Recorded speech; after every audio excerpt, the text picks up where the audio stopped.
You learn to embrace uncertainty and chaos. Life is inherently chaotic and it doesn't fit into our tidy formulas.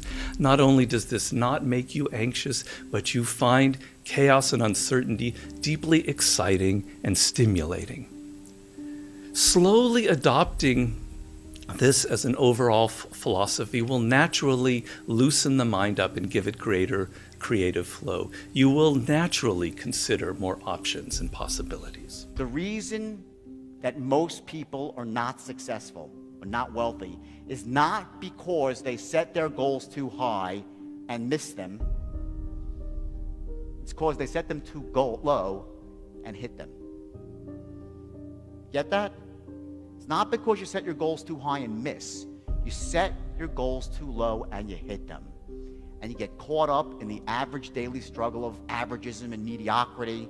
That's what kills people. Everybody raise your hand for a second, please. Raise your hand. Now raise it as high as you can. I'm going to crouch so I can see, okay? Now just raise it a bit higher, everyone. Higher. Why the hell did that happen? I say raise it as high as you can, and everyone says, okay, then a little bit higher. Okay, well, if you really mean it, right? You get it? It's that extra inch. That's where you want to set your goal. Not pie in the sky and out of control like it's never going to happen, because that's a load of crap too. People that set those sort of goals, they abandon those goals. And we'll get to that later. But the idea here is you want to set the goals just above your comfort zone. So now think about it for a second. Think about your goals right now. How do you set them? Are you setting them very low and hitting them? If that's the case, then give yourself a 10. Are you setting goals that don't inspire you? Some people set goals that might be high, but they're crappy goals. They're not the sort of goals that make you jump out of bed in the morning, make you want to go to work for yourself, to secure the future, not just for you, but for your family. So you don't have to compromise or acquiesce to anybody unless you love them, unless you want to. That's freedom. You know, money's just a mechanism to get there. I want you to get over this notion that I find so annoying that so many people have, that success and power in life is dependent on something like genetics. Like some people are born with a larger brain, or they have wealthy parents who are able to send them to the right school, or it's all a matter of luck. What really makes people successful and powerful in life, and it's not just me saying this, I read hundreds of books on the subject, what makes people successful is their degree of motivation. Okay, I could repeat it 100 times, but it's true every time I say it. When you are motivated, when you feel yourself emotionally engaged in the subject, you learn faster. You learn what could take somebody 10 years to learn, you can learn in 2 years. When you feel emotionally engaged with something, you're able to push past all the obstacles. The sense that it's genetics or the size of our brain or our parents' money, you can't control any of that, obviously. And they can become kind of crutches for some people. But the amount of motivation you feel, the emotional connection you have to what you're studying or doing, that is something within your control. That is something you can choose to take. And it is, you're going to find people giving you all kinds of great advice about your careers, about where you should go, you know, for your MBA, et cetera.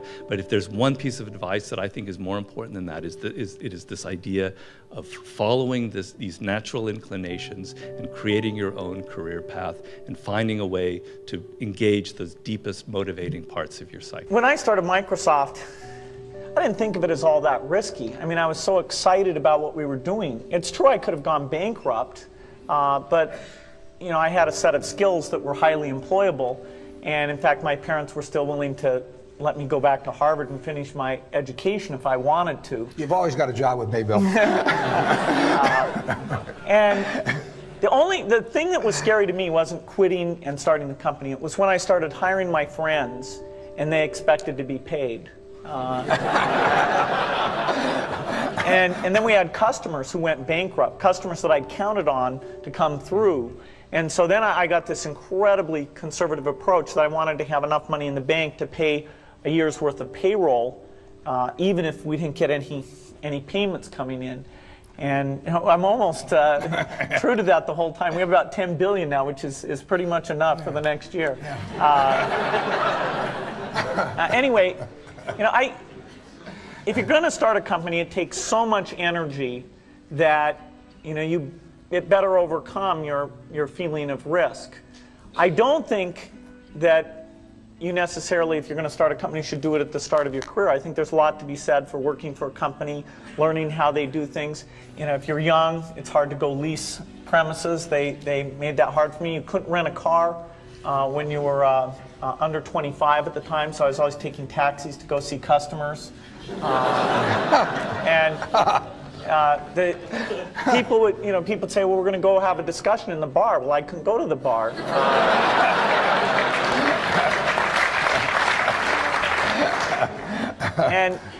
But that's fun, because I'll tell you, when people are first skeptical and they go, this kid doesn't know anything, then when you show them you've really got a good product and you know something, they actually tend to go overboard and they think, whoa, they know a lot. Let's really do an incredible amount with these people. So our youth, at least in this country, was a huge asset for us once we reached a certain threshold. It's hard to hire older people because they'll be a little bit conservative about whether they should come and take the risk. And it took 3 or 4 years before we could go out into the normal sort of employment pool. But those problems that come with starting a firm, you better think of those as part of the pleasure, part of the challenge that is part of the excitement. The ability to adjust is the entire game. Like, I'm so proud that I change my mind every day. My dad used to get so pissed when I was building Wine Library. He would always be like, he would say, like, 3 months ago you said Ricky was gonna be the best employee. I'm like, I changed my mind.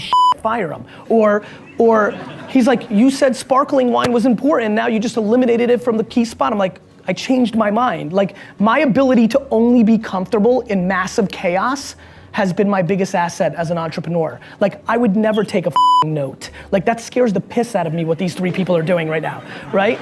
And so, now, that may work for them, and I'm not, like, back to the opening statement, like, you need to do you. Like, plenty of people that make a load more money than me and have won bigger take notes. The key is way too many people are doing, like, here's a good one. You know what really pissed me the off? I'm completely driven by, like, happiness, and, like, I'm crippled by, like, chaos. Like, VaynerMedia, which is now 500 people, update your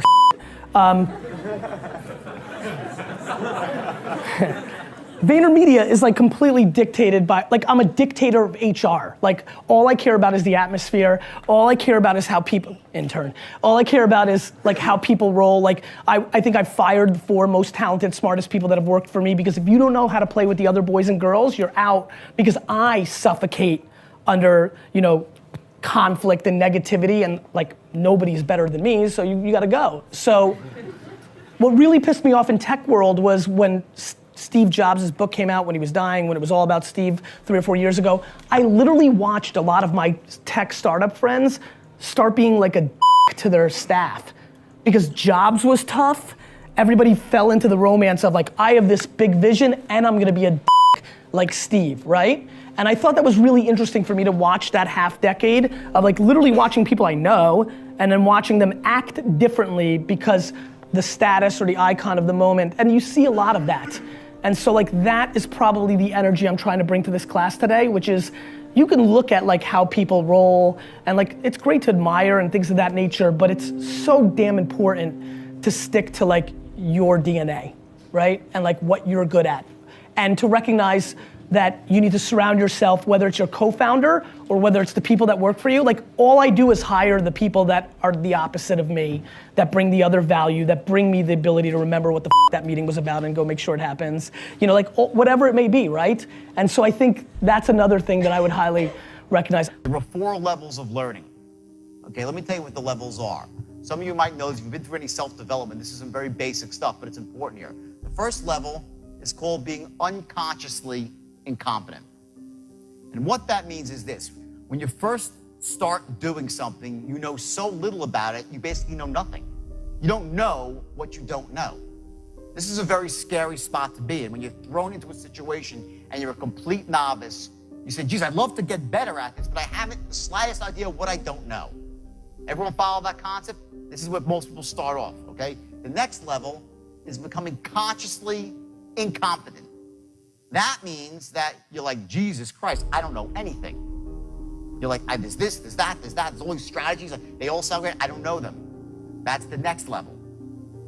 Next level above that is called being consciously competent.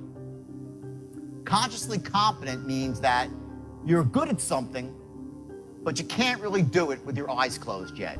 You're good, but it requires all your focus and your mental energy. Like, remember when we were kids growing up, you learned to tie your shoe. In the beginning, you're like, tie your shoe, like, you're putting your fingers across, and someone says, excuse me, like, don't interrupt me. You can't tie your shoe and have a conversation at the same time, right?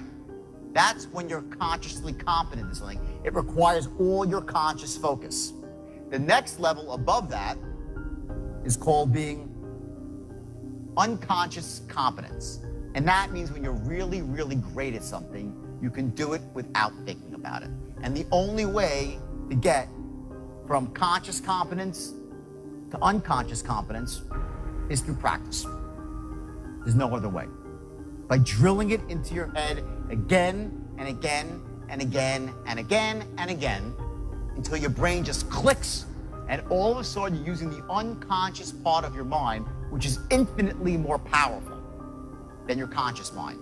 What we have always wanted to do is raise the standard for what it means to be customer-centric to such a degree that other organizations, whether they be other companies or whether they be hospitals or government agencies, whatever the organization is, they should look at Amazon as a role model and say, how can we be as customer-centric as Amazon? Even competitors, I imagine, right?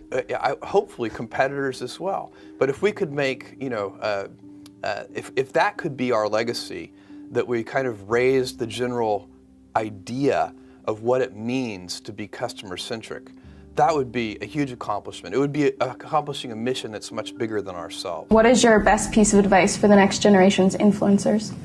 I think it's really to be true to yourself and listen as much as one is able to other people whose opinions you respect and look up to, but in the end, it has to come from you, and you can't really worry too much by looking to the left or to the right about what the competition might be doing or other people in your field might be doing. It has to be a true vision.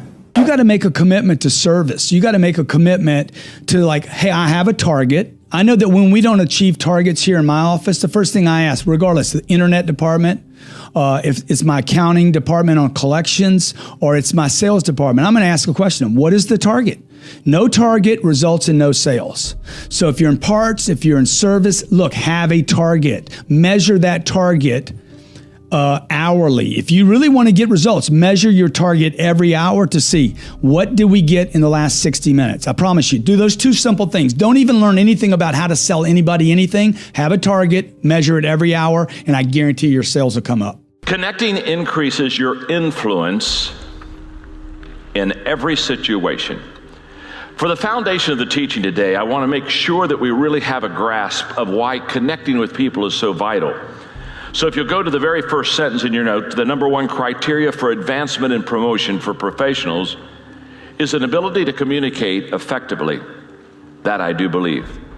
I think the ability to connect and communicate is the number one criteria for success with your family, with your marriage, with your children, with your friends, in the workplace, the marketplace, in the community. If you have the ability to connect with people, if you can communicate and connect, not just communicate, it takes you and literally gives you and I a decided edge over others in the advancement of what we're trying to accomplish. For example, in your notes, presidential historian Robert Dallek says that successful presidents exhibit 5 skills and qualities that enable them to achieve things that others don't. So he's talking about leaders and presidents and people. What makes some achieve better than others? Here's the 5 things they do well. Number 1 is vision.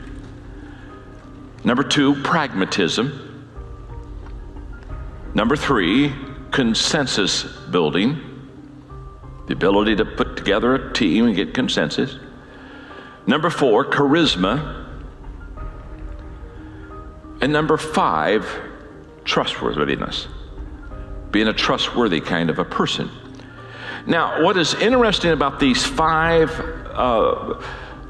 things that set the better presidents apart from maybe the average ones, 4 of the 5 deal with connecting.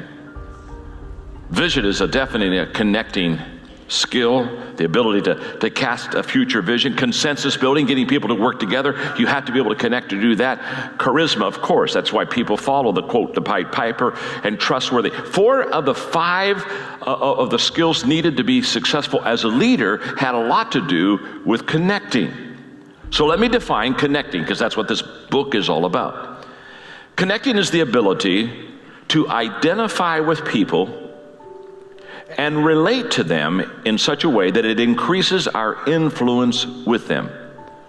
In other words, we can identify with them until they say, he or she understands exactly what I know and what I'm going through, and we can relate with them until because of that ability, we begin to increase our influence with them. And of course, what do I teach about leadership? Very simple, leadership is influence. One of the most difficult choices I have ever faced in life was in 2008. I think I had maybe $30 million left, or $30 or $40 million left in 2008, and I had 2 choices. I could put it all into one company, and then the other company would definitely die, or split it between the 2 companies. But if I split it between the 2 companies, then both might die. When you put your blood, sweat, and tears into creating something, and building something, it's like a child. And so it's like, which one am I going to let one starve to death? I couldn't bring myself to do it, so I split the money between the 2. Fortunately, thank goodness, they both came through. I'm going to put the vast majority of my energy, attention, and dollars into building a great product or service, and put a smaller amount into shouting about it, marketing it. Because I know if I build a great product or service, my customers will tell each other. You have to mix in some patience with that. The word business, it becomes a business, but what you're doing is you're painting a picture. You're trying to create something to make a difference to other people's lives. You have a blank canvas, and you're filling in every little bit of that canvas to get every single little detail right. And if that canvas, sings out at you at the end, and it's a beautiful picture, your business is going to be successful. If bits of the canvas are not quite right, your business may fail. So if you set out to change people's lives, you've got to get every single little detail right. You've got to make sure that the people that you're working with 100% believe in what you're trying to do, and you've got to make sure that what you're trying to do is worthwhile spending your time on, and at the end of the day, you want to be sure that the people's lives you've affected, you've affected them and benefited them, and if you get all that right, hopefully you'll be able to pay the bills at the end of the year. You see, the greatest motivational principle in the world is that people do what people see. And too many travel agents, they're like, or too many leaders are like travel agents. They're sending people where they've never been themselves. And you want to be a tour guide. You want to take people with you. You want to say, this is the area where I've been, this is where I live, this is the area where I lead, come along and follow me. And at level number 3, your leadership begins to gain credibility, because now you are fleshing out for the people around you, and you are modeling for them things that they want to see, and you are starting to produce. Hey, work to your potential, not your quota. If you want to stay really motivated, if you want to answer the question to why people that have already made it keep pushing, it is because they don't operate on quotas, they operate off potential. They're driven to reach their potential. This is also tied to their ethical obligation. They know what they're capable of. Nobody can tell you what you're capable of. You're the only one that knows, okay? So work to your potential, not your quota. Quotas are numbers. Who made them up? Some guy says, okay, your quota is blah, blah, okay? Based on what? How did he come up with that quota? He only picked that quota, that number, because he thinks it's significant or compared to other people maybe in your industry. Look, don't operate on quotas. You want them, clearly you want them, but you want to be driven to reach your potential, not just some number, some mechanics. Hey, my potential, I know. Nobody else knows it. I know what it is. You know yours. Work to your potential, not just a quota, and I promise you, you will be on fire day and night. If I had email, I would be inundated. I choose not to have email or ever turn a computer on. Now, all my companies are state-of-the-art, technologically advanced. If I want something printed out, it's printed out for me.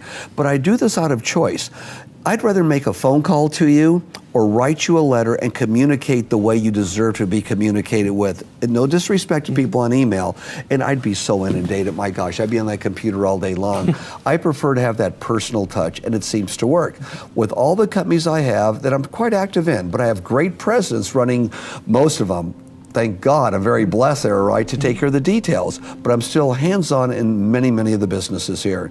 And I can work better that way. And it goes down to this. Pay attention to the vital few, ignore the trivia many. If I had email, no disrespect, there'd be a lot of trivia on there I'd be answering. I try and pay attention to the vital few and ignore the trivia many. What do you differentiate those two categories to be? Like, where would, let's say, your president be, and where would, like, the head of a sales division be? Are they on two sides of that equation? No, what it is if it's one of my companies, you could call me directly. But people know, call me directly if you have to, but don't bother me with something someone else can handle. And they do it. It works really, really fine, works really well. But what's important would be obviously presence of company, anyone that's involved with me, either philanthropically, the main people philanthropically are the main people in my businesses, or places or countries I want to reach out to. If the head of a country will call me, I'll call them right back. You know, things that are very significant. Insignificant are, I'll give you an example. In my life, it has been significant. I'm hit up every month for hundreds of requests. Send me $100, send me $2 million. You have all the money, share it with me. And I don't even touch it. I can't. I'm swarmed. I do so much philanthropy now. Everyone expects that, whether it's a $2 million mortgage or, hey, I want to start a new business, send me $50,000 because you have money I don't, that people should do. Well, that's not true. I spend millions on philanthropic work, but I do it through our foundation where it really makes sense, not where I have to go through it all myself. So my question is, how do you begin to set up that system so that you have the, and I'll call it a luxury in some ways, of communicating as you see fit, when you see fit with those key decision makers? Well, for starters, I'm the chairman of the board, okay, of the major companies. So I know detail what's going on from the chairman of the board's point of view. I also know that the people that I've hired can do what they're doing much better than I can. And I know what I need to know, and so do they. So they could pick up the phone and call me, JP, we just did this, or look what we're doing here. I also attend meetings on a regular basis to see where we're at and where we're going, and meet with marketing people, meet with promotional people, meet with our educational people, sports marketing people, to get a hands-on feel for what we're doing, where we're going, and in those really important meetings, I sit in to help make the decisions. Diversified identity in some fashion. I think this is important so that your self-worth isn't only associated with your startup. Now, that's probably a controversial recommendation. What that means is you should actually spend time involved with other skills. So in San Francisco, for instance, many startup founders I know who are very efficient and effective have their startup rock climbing, they get outside, they do a few things so that if one goes well, they can remain optimistic each week, which is very difficult if you're only directed at your startup. My assistant's got a great thing now in this. Once in every 4 months, somebody sends an email saying, I've got a huge startup that I want you to invest in, but you've got to sign this NDA, right? Which literally every time gets an email back that says, F you, right? And the reason is, I'm a humongous believer that ideas are shit and that execution's the game, right? We've all got ideas. Everybody's got ideas. Do you mean ideas we all have here? We could probably sit here for the next 2 hours, draw them all out, record them, and predict the next 78 great startups over the next 9 years. And so I think the thing that is another theme in entrepreneurship, is there is way too much fodder brought to the idea. Uber was Magic Cab 3 years earlier. Uber is not an idea. Uber existed. It's called Magic Cab. But the guys that executed it sucked, so they lost. So I think, you know, if there's any level of romance left in this room about your idea, I'd like to suffocate it. Because I think the actual situation is what you actually do with it. One of the big challenges for having a unique idea and then taking it through to fruition is always hard, right? It's never easy. There's always people who are going to question you. And being able to take that first step and fight through all the naysayers, you know, it's a process, but once you start to get traction, whether it's Uber, Lyft, whoever it may be, you know, and you're taking steps that nobody else has, that's when you really have to fight. And, you know, now, particularly where we don't have an administration that's particularly tech literate, I think there's going to be new challenges. And so the companies that are emerging today, maybe some of them are here at South by Southwest, you know, maybe it's going to be a little bit more difficult, but still there's no less need and it's no less important. You know, it's as the world changes, and I think it's going to change more over the next 10 years technologically than it has the past 30. We're going to need people to disrupt and make the world better. I talked to my dad, I talked to Warren, I talked to my wife Melinda. So I have enough people that know me and actually know where my judgment isn't its strongest, where I might get overexcited about something or, you know, forget to think about something. And so they're good at correcting, particularly Melinda, good at correcting whatever those blind spots are. And I think it's good to encourage your friends and advisors to really give them that license. You know, I can go to a party and forget to say hello to various people or something. That's a very minor example of my blind spots. Not to the hostess. Well, Melinda would help me do that. Yeah, she would, So, you know, a small number of people that you can turn to on certain key things is a great asset. If you want to make progress in things, I think that the best analytical framework for understanding the future is physics. I'd recommend studying the thinking process around physics, like not the equations. I mean, the equations certainly they're helpful, but the way of thinking in physics is it's the best framework for understanding things that are counterintuitive. And you know, always taking the position that you are to some degree wrong, and your goal is to be less wrong over time. I think one of the biggest mistakes people generally make, and I'm guilty of it too, is wishful thinking. You know, like you want something to be true, even if it isn't true, and so you ignore the things that you ignore the real truth because of what you want to be true. This is a very difficult trap to avoid. And like I said, it's certainly one that I find myself in having problems with. But if you just take that approach of you're always to some degree wrong and your goal is to be less wrong, and solicit critical feedback, particularly from friends. Like friends, particularly friends, if somebody loves you, they want the best for you. They don't want to tell you the bad things. So you have to ask them, you know, and say, really, I really do want to know. and then they'll tell you. How do I get over my block of I am never good enough, especially when my significant other has high expectations but does not support me in reaching those expectations? Okay, so we have two issues. So first of all, getting over your block of I'm not good enough. For me, the thing that absolutely destroyed all of that is my unflagging belief in one simple thing. I can learn anything. So I may not be good at that thing now. I may really not be good enough. Like when I think about building a studio to rival Disney, I'm not good enough yet. There's a huge chasm in skill set between me and Bob Iger and being able to do that. I fully understand that. And I have to do something different, which is Founders create all the energy, whereas Bob Iger came in they've been in business for like 75 years or something by the time he came along.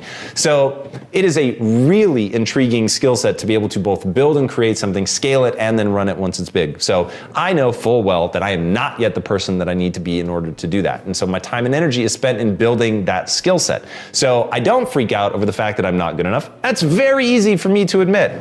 I instead spend my time thinking about how do I acquire those skills in order to actually become good enough. So don't let your self-worth be tied up in that notion of good enough. Humans are the ultimate adaptation machine. From that, I derive my sort of high-level sense of worth that, hey, every human being has worth because they're an ultimate adaptation machine and they can become anything they want. That's just really cool and amazing. And then also, I just am deeply compassionate for the human condition. So, yeah, regardless of where people fall on that path of actually executing against that potential, I get it, man. Being a human is both beautiful, amazing, all this potential, and it's really hard. So have compassion for yourself, which I think is incredibly important, and know that this is hard. And then believe that you can become anything that you set your mind to. And then just be honest with yourself. You don't have to want to be the greatest in the world. So whether you let somebody else apply those high standards to you or not is completely your choice. Just remember, it's a choice. And you're not great because you can't be. You're not great because you haven't applied yourself to that. So that is the key. For me, like understanding that my life is an exact reflection of my choices is entirely liberating. So remember, your life is an exact reflection of your choices. If you want a different result, you simply need to make a different choice. I'll never forget a recent experience. Doing my business on Wall Street, getting on the train to come back to Midtown, 1 o'clock in the afternoon. Normally, there's a lull. This train should be empty. But on this day, the train was full. Full of people, all in business suits. A guy recognizes me, comes over and says, "Hey, are you Chris Gardner?" We started talking. Turns out, I'm in a car with the first wave of the 55,000 people who had just been laid off by Citibank. And I noticed something. Everyone's holding a box. You've seen the boxes, you've seen them on television. They've got their house plant, their coffee mug, the pictures of their kids. And they're all going home. They're all going home to tell their wife, their husband, their children, and the landlord they don't have a job. I began to share with this young guy that, well, you know what? Yeah, you lost your job. But you haven't lost your skills, your talent, or your expertise. What we've got to do now is create opportunities where the skill, talent, and expertise can be transferable. Creating an opportunity and looking for a job are two different things. This could be prime time for pushing your button, rather, finding your button. What do I mean by that? Prime time to find that one thing that you love to do so much, you would get up in the morning and do it free. Prime time to find that one thing that the sun cannot come up soon enough in the morning because you want to go do your thing. This could be that time in your life. Well, there's a ton of failures along the way, that's for sure. Like I said, as I said, for SpaceX, the first 3 launches failed. And we're just barely able to scrape together enough parts and money to do the 4th launch. If that 4th launch had failed, we would have been dead. So multiple failures along the way. I tried very hard to get the right expertise in for SpaceX. I tried hard to find a great chief engineer for the rocket, but the good chief engineers wouldn't join, and the bad ones, well, there was no point in hiring them. So I ended up being chief engineer of the rocket. So if I could have found somebody better, then we would have maybe had less than 3 failures. I'm at my best when I'm around people who believe what I believe. I know it seems silly, but I try very, very hard to sort of stack the deck, to put myself in a position of strength. So for example, somebody asked me just yesterday, have you ever had sort of a bad engagement? And I was thinking to myself, I'm like, not really, but it's not because I'm some sort of genius or anything like that. It's because I stack the deck. It's because I want to be there. I want to be around people who want me there. In other words, if I'm somebody's 10th choice, and I'll probably turn it down. Whereas if I'm their first choice, they really want me there, and so I'm more likely to have a good engagement. They're supportive of me, I'm supportive of them, and so I'm at my best when I stack the deck, when I choose to be in an environment where my strengths are there. I worked most of my life In high school, there was stewards cleaners. After school would go there, I would put the drape on the hanger, the sleeve on the hanger, and the janitor of all the cleaners. Clean everything up. I worked for $1.25 an hour. The only reason it was $1.25 an hour is because the steward had to pay that. It was required by law, or he'd be giving me 50 cents an hour. He was a very tightwad guy. So I come in one day after school, and he says to me to go to work, he says, Johnny, come here, I want to talk to you. I said, okay. Talk to the steward, he says, Johnny, I was upstairs yesterday, and I napped after I finished working. I was tired, and I dropped my watch on the floor. I put it on the table, went on the floor, and I went down, I picked it up, and I noticed under the cot I was laying on, there was no dust. I moved the cot. There was no dust. I looked behind the filing cabinets. There was no dust there whatsoever. Zero dust. You really are a great janitor. I said, it's my job to do what I do when I do it, not when someone else is looking. Tightest guy in the world gave me a 25-cent raise to $1.50. Where I went to high school, I was the highest paid kid and maybe adult in the neighborhood. We didn't have a lot of money in those days. What it was if humans can imagine doing what you have to do when nobody is watching you. You're doing as if someone is right there watching you. And in your free time, you're not trying to elongate something. You're doing what you should do without people watching you do it. I think there's massive confusion around entrepreneurship. Entrepreneurship sucks. I mean, it's lonely, it's high risk. I mean, I can't live without it, but it's like a bad boyfriend, right? Or girlfriend, right? There's a ton of bad days being an entrepreneur. Not to mention 98% of entrepreneurial ventures are gonna fail. So there's gonna be a really bad day in your future. Hopefully not for you, or any of you. For me, I think this is a very personal question. I think it's how you're wired. I'm so all in entrepreneur, I prefer the pain. I think one of the reasons I love the Jets so much is because they bring me so much pain. I love the climb. To me, the setback is exciting. I love when something goes wrong. It's where I shine the most. But that's not for everybody, right? I mean, it can be very difficult. And when you start affecting your life and your loved ones and all the other things, it can get real nasty. To me, the way I handle things, even in the few rare days when I really struggle, I take a real step back and make pretend that somebody called me and told me that my mother or daughter were killed. And I know that's very dark, and I apologize, but it's really what I do. I literally am able to, at my deepest, most struggling moment within business, take a step back and remind myself that I could make $1 trillion tomorrow on Bitcoin, and if something bad happened to the people I love the most, that it would mean nothing. And it very consistently rewires me very quickly. I just put business in perspective. At the end of the day, it's money. For me, it's not really money, it's my legacy, so I get hurt by it a little bit more. I put it in perspective. It's money. And you know what?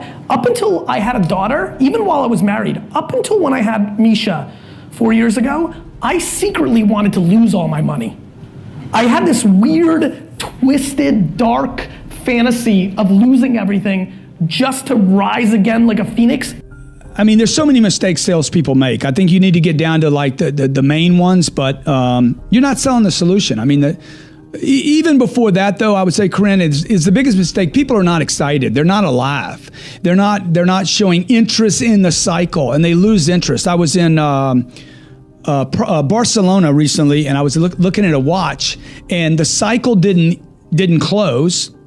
I could have bought the watch. I was qualified to buy the watch. I'm the one that walked myself in the shop on my vacation to look at the watch. I knew exactly the watch I was looking for. And when I left, my wife said, what could he have done to close the sale? I said, well, he could have kept life in the cycle. He could have kept the cycle open. So what I mean by that is, look, if you're not interested, if you don't believe the cycle can be closed, it will not close. So the number one mistake I think salespeople, managers, and the store makes is they assume a close can't be had that day. I go into every cycle every sales cycle with every prospect, every phone call, no matter how complex the sale is or how simple it is, with the belief that I can sell that product that day, this time, now.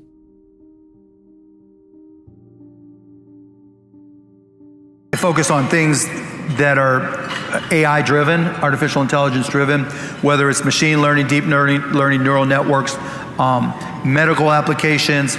But within AI is a buzzword that everybody's using right now. You know, and to that point, you know, we as old guys, we go back and it's like 1995, we talk about the internet.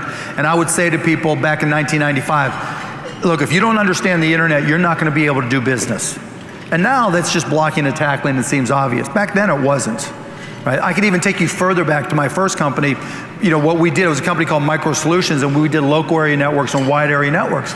And I used to walk into companies and say, you're going to have to hook these PCs together at some point. That'll make you more productive, more effective, you know, give you a competitive advantage. And people were like, nah, I'll just carry this floppy from this PC to that PC. Yeah, okay. But today, we're at the same type of inflection point with artificial intelligence. You don't have to be an expert and be able to put together your own neural network. You know, you don't have to know what weights and biases are. But you have to have more than just a cursory understanding. Just like you have to know the difference between, you know, different types of websites, and you have to understand e-commerce if you're in e-commerce. You have to have a cursory understanding of how apps work. You're going to have at least, if not more, cursory understanding of artificial intelligence, because it will change everything we do. And if the internet was 10x in terms of change to business, artificial intelligence will be 100x or more. If you go to my house, right next to my bed, there's a book, Machine Learning for Dummies. If you go into my bathroom, there's deep neural networks for dummies, right? If you go in, there's a something for dummies in every room of my house. You know, it can go two ways, I know, but I'm just telling you, put the time. I mean, I've taken, you know, I can't even tell you how many hours now I spend every week, if not daily, working. Like, I'll go onto Amazon, AWS, and go through their machine learning tutorials. Don't think to yourself, I'm not technical enough, or I'm not going to get this, or I don't get into this, or it's too much. Try it. Get as far as you can, because it's like doing a basic website and a little bit of HTML. Just having done that, you feel smarter and you feel a little bit more confident about this. You know, I don't want to be an alarmist, but I'm trying to scare the hell out of you because it's important.